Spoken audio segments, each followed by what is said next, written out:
Have you ever thought that you could be a mutant? Have you ever wished you were? Maybe if you were a mutant, you could sprout wings and fly like a bird, or turn invisible, or shapeshift into different animals. Maybe if you got stung by a radioactive bee, or if you were raised in a wastewater treatment plant, then you could develop amazing superpowers and run around fighting crime all day. Alright, so we know that's not going to happen to any of us.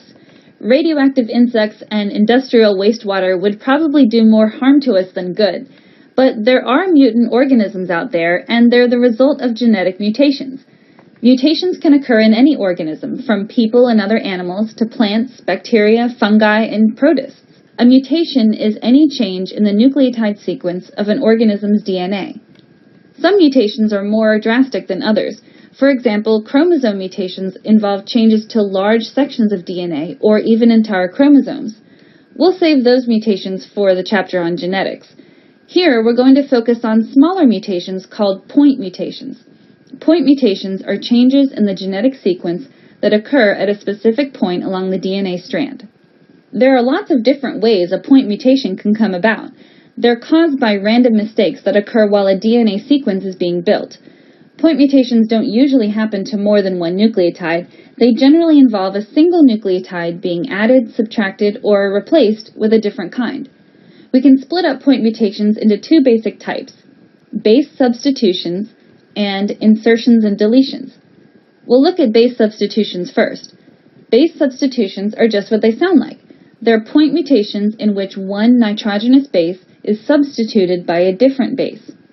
Take this DNA sequence, for example, GATTACA. Let's say there's a mistake in the DNA strand which causes the first thymine, or T, to be switched with a guanine, or G. Now the nucleotide sequence is slightly different. It reads GAGTACA.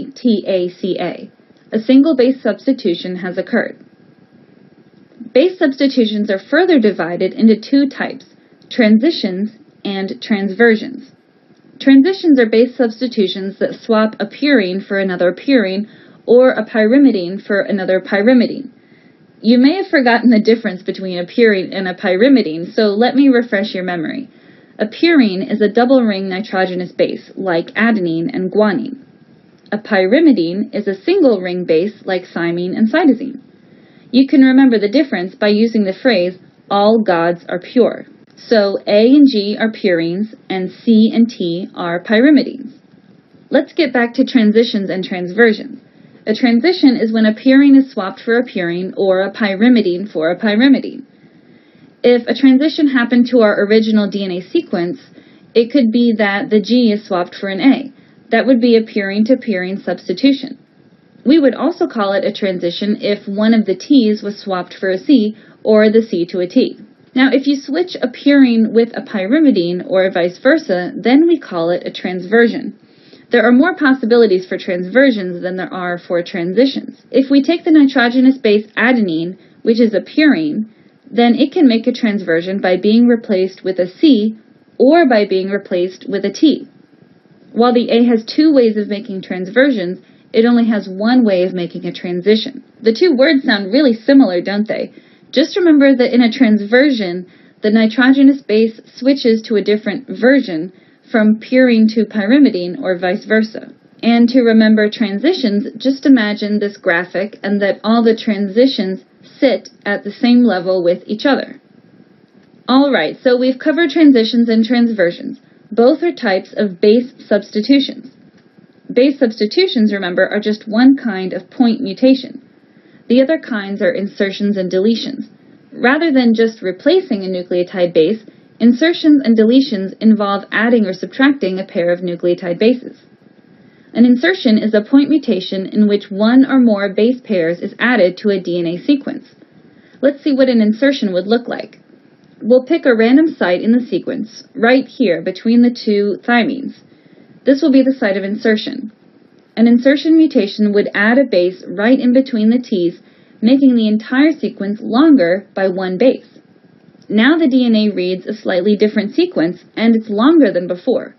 On the other hand, a deletion would be just the opposite. A deletion is a point mutation in which one or more base pairs is removed from a DNA sequence. If a deletion mutation happened to our strand, then we would lose one base, and the DNA strand would end up one base shorter. We haven't yet discussed how the point mutations in DNA can affect the function of a protein. So before we get into all that, let's make sure we understand the basics. All mutations are changes in the nucleotide sequence of DNA, which occur by way of random mistakes. While some mutations involve large sections of DNA, point mutations are changes in the genetic sequence that occur at a specific point along the DNA strand. Some point mutations are base substitutions in which a single nitrogenous base is replaced by a different one. When a purine is replaced by another purine, or a pyrimidine by another pyrimidine, we call it a transition. When a purine is replaced by a pyrimidine or vice versa, we call it a transversion. Point mutations also include insertions and deletions. An insertion is when base pairs are added to a DNA sequence, and a deletion is when base pairs are removed from a DNA sequence.